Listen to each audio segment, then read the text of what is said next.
Assalamualaikum warahmatullahi wabarakatuh. Perkenalkan, nama saya Putri Regina Puana dengan NIM 4414219. Saya dari kelas A Prodi Pendidikan Kimia, jurusan Kimia Universitas Negeri Gorontalo. Hari ini saya akan menjelaskan tentang penanganan kecelakaan di laboratorium dan teknik di laboratorium. Untuk itu, disimak videonya sampai selesai ya. Jadi langsung saja, yang pertama tentang penanganan kecelakaan di laboratorium. Kecelakaan di laboratorium bisa saja terjadi walaupun tidak kita harapkan. Oleh karena itu, untuk bekerja di laboratorium perlu memiliki pengetahuan tentang penanganan yang perlu diambil jika terjadi kecelakaan.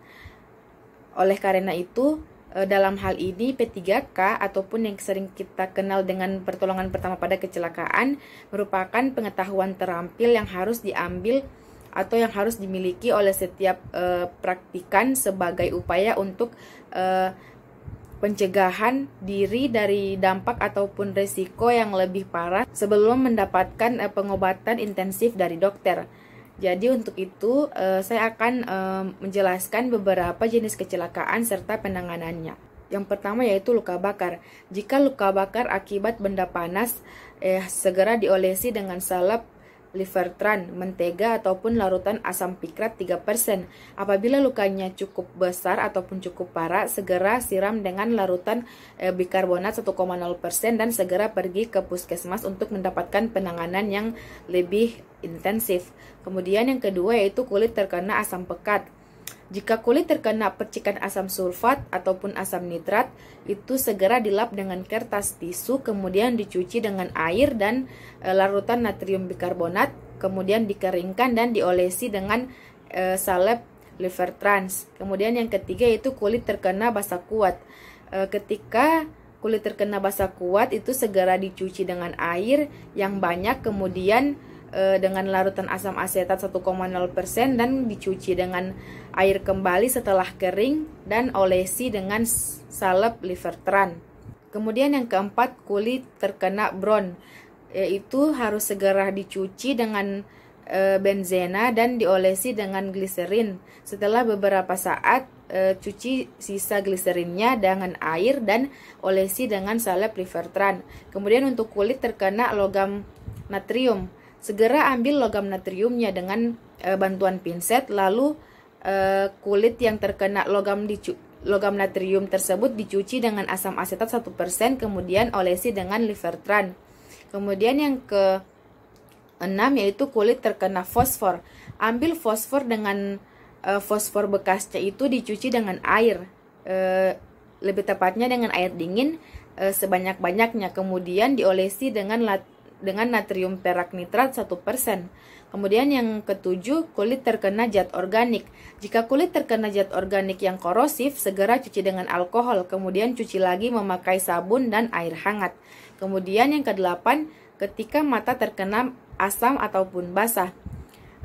Jika asamnya encer, cuci mata dengan larutan natrium bikarbonat 1%, kemudian mempergunakan alat pencuci mata.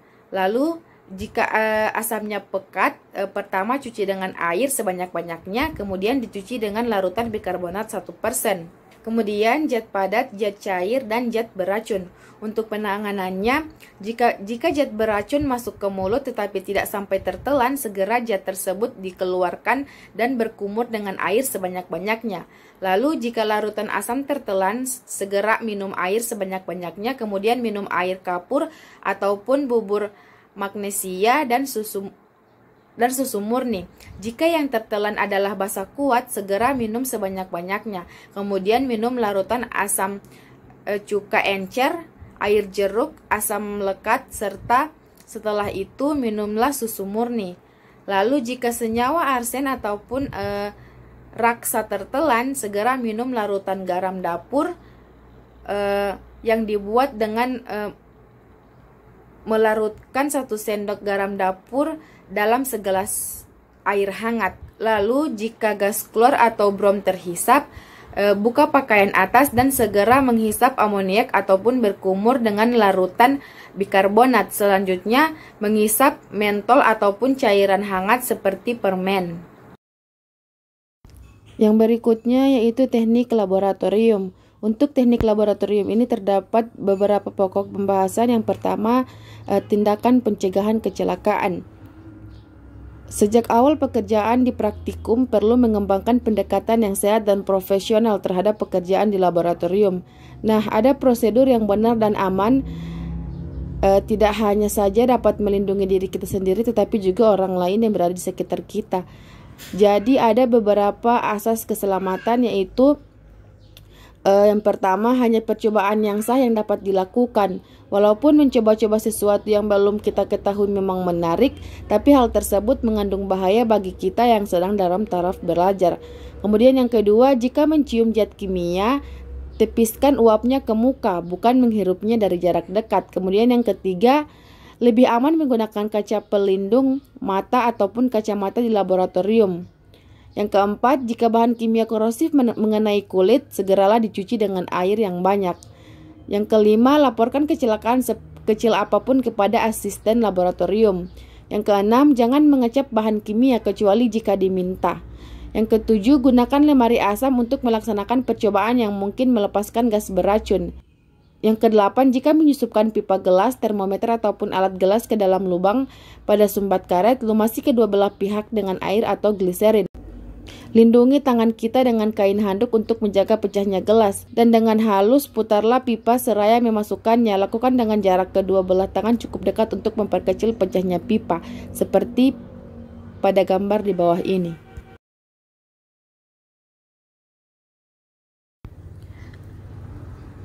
Kemudian yang kesembilan, untuk mengencerkan asam sulfat, tuangkan asam perlahan-lahan ke dalam air.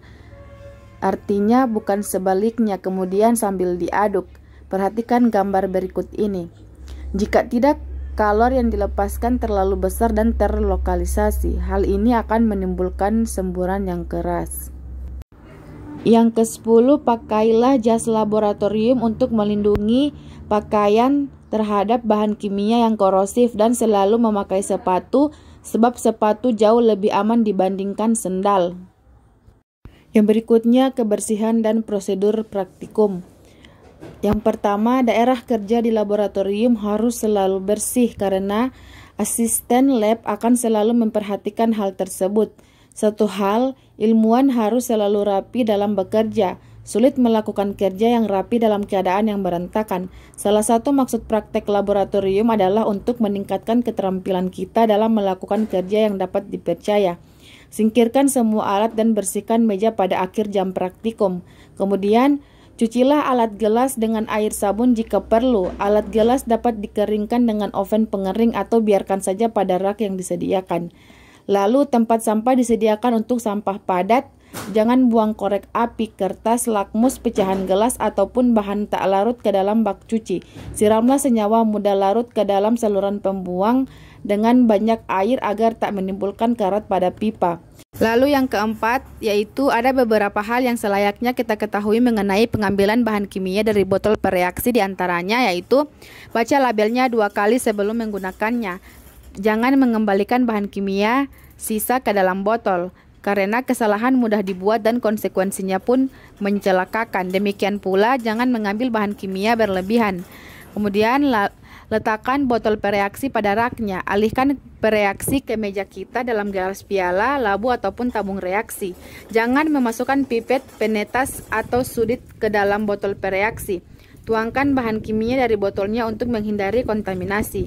Dalam menimbang bahan kimia, usahakan jangan tumpah. Segera bersihkan setiap bahan yang tercecer. Kemudian jangan cemari sumbat atau tutup botol dengan meletakkannya di atas meja. Peganglah dengan menjepitnya memakai jari, seperti yang terlihat pada gambar berikut ini. Kemudian yang kelima, apabila memanaskan cairan dalam tabung reaksi, arahkan mulut tabung menjauhi kita atau siapapun yang ada di sekitar kita untuk menghindarkan golongan. Misalnya uap yang dibebaskan tiba-tiba akibat pemanasan yang tinggi. Contoh gambarnya dapat dilihat seperti gambar di bawah ini. Yang keenam, gelas, piala, labu, dan tabung reaksi digunakan untuk memanaskan cairan. Alat pengukur volume seperti labu ukur tidak untuk dipanaskan. Alat porselin dapat dipanaskan sampai merah membara, tetapi cara terbaik adalah jangan memanaskannya tiba-tiba. Yang berikutnya adalah pembakar bunsen. Pembakar bunsen sering digunakan sebagai alat pemanas di laboratorium. Gas alam dan udara yang masing-masing dapat diukur volumenya dicampurkan perlahan-lahan dalam laras pembakar. Perhatikan kerucut nyala bagian dalam sambil mencampur gas dan udara. Kemudian kerucut luar jika membakarnya telah sempurna. Pemanasan paling efisien jika dilakukan tepat di ujung kerucut dalam nyala yang baik atau pengoksidasi, yaitu pada bagian yang hampir tidak berwarna. Campuran gas yang berlebihan dapat menghasilkan nyala kuning atau pereduksi. Yang berikut adalah menengani dan mengukur cairan. Kita dapat menuangkan cairan dengan mudah dari satu wadah ke wadah lainnya dengan mengarahkan alirannya memakai batang pengaduk. Untuk menghindari kontaminasi pada sumbat, peganglah di antara jemari seperti terlihat pada gambar berikut ini. Nah, untuk mengukur volume cairan dengan teliti, gunakan pipet dan buret. Jika menggunakan pipet, isaplah cairan dengan bola isap dan tahan dengan meletakkan ujung jari pada pangkal pipet. Biarkan permukaan cairan turun sampai pada garis yang diinginkan. Pindahkan pipet yang berisi cairan ke wadah lain dan biarkan mengalir dengan menyentuhkan ujung pipet pada sisi wadah. Jangan mengguncangkan pipet untuk menjatuhkan tetes terakhir. Pengukuran volume cairan kira-kira diperoleh dengan membaca volume pada gelas ukur. Letakkan kedudukan mata kita sejajar dengan permukaan cairan. Volume dibaca pada dasar meniskus atau daerah lengkung yang gelap pada permukaan. Pembebasan uap secara mendadak karena panas yang terlalu tinggi sering terjadi jika cairan dipanaskan. Hal ini dapat dihindari dengan menaruh benda pada seperti batu didih, pecahan kaca, atau batang pengaduk dalam wadah dan letakkan nyala langsung di bawah benda-benda tersebut. Tabung reaksi yang berisi cairan sebaiknya dipanaskan pada sisinya dan diputar terus-menerus untuk mencegah letusan mendadak seperti pada gambar di bawah ini.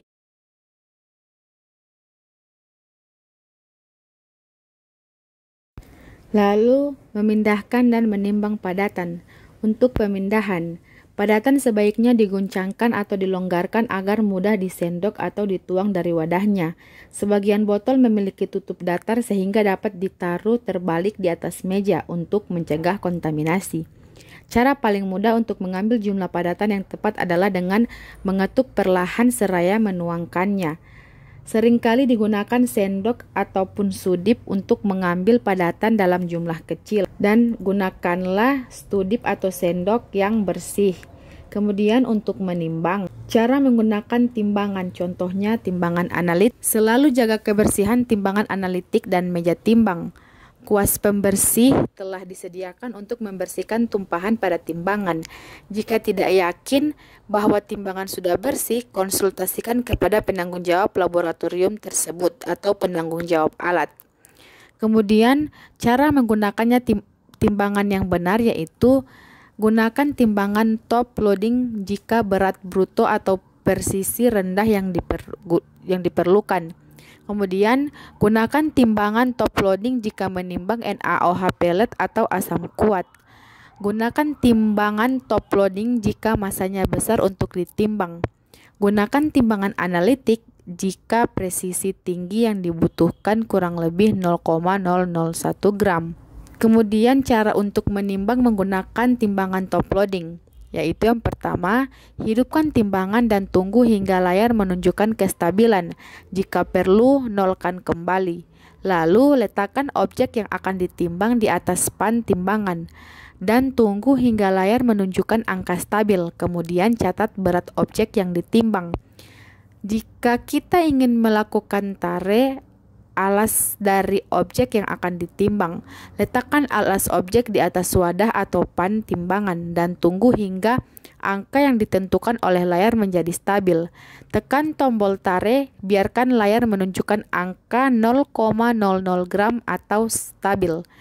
Letakkan dengan hati-hati objek atau material yang akan ditimbang di atas alas. Tunggu hingga layar menunjukkan angka yang stabil. Angka yang stabil itulah berat objek yang akan kita catat.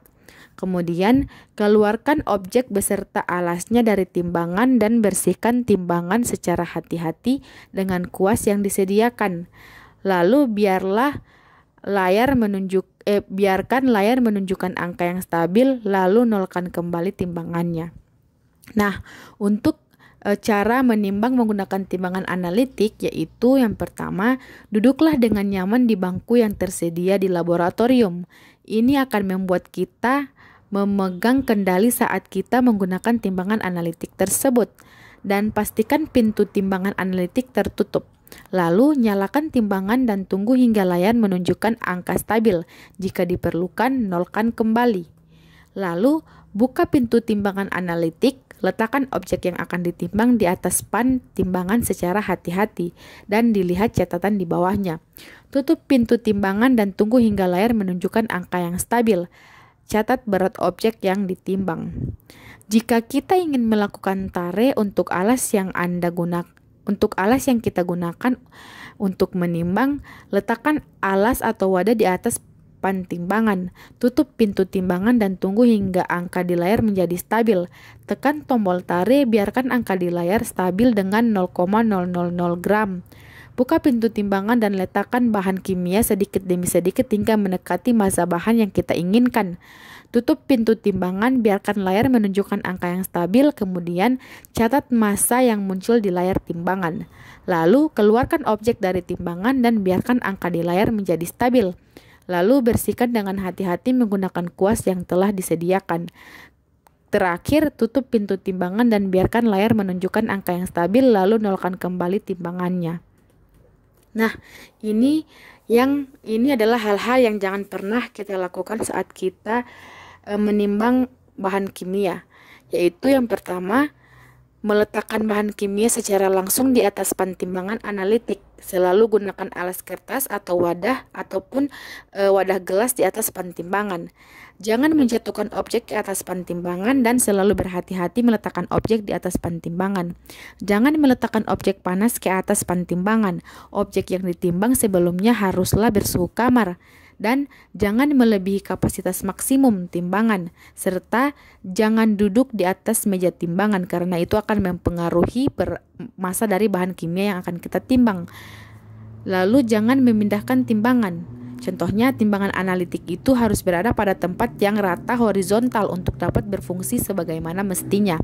Kemudian, jangan terlalu bersemangat dalam membersihkan pan timbangan. Selalu gunakan kuas yang telah disediakan. Kemudian untuk teknik laboratorium yang terakhir yaitu pemisahan endapan yang terdiri dari dua, yaitu yang pertama penyaringan. Metode baku untuk memisahkan endapan padat dari cairannya adalah dengan mencairkannya. Kertas saring berfungsi sebagai penafis halus. Jenis kertas saring sangat beragam, dari yang halus sampai yang kasar dan dari berbagai mutu. Kertas saring dilipat seperti pada gambar ini. Sebelum dimasukkan ke dalam corong, sobeklah ujungnya sedikit dan lembabkan kertas dalam corong sampai tepi atasnya tertutup rapat dari udara. Kemudian, alat penyaringan ditunjukkan di gambar ini. Endapan di atas kertas dapat dicuci dengan menuangkan cairan kertas endapan tersebut. Kemudian, padatan sering mengendap di dasar wadah dengan cepat. Dalam hal ini, sebagian besar cairan dapat dituangkan tanpa mengganggu padatan seperti yang dapat dilihat pada gambar ini. Untuk yang terakhir, yang kedua, pemusingan. Asas dari proses pemisahan ini sama dengan dekantasi. Pemusingan seperti pada gambar di bawah ini adalah alat untuk meningkatkan laju pengendapan dengan memakai gaya sentrifugal atau memutar cepat dalam lingkaran, bukan hanya gaya gravitasi. Itulah penanganan kecelakaan di laboratorium dan teknik di laboratorium yang dapat saya sampaikan. Kurang dan lebihnya saya mohon maaf. Wabillahi taufiq wal hidayah. Wassalamualaikum warahmatullahi wabarakatuh.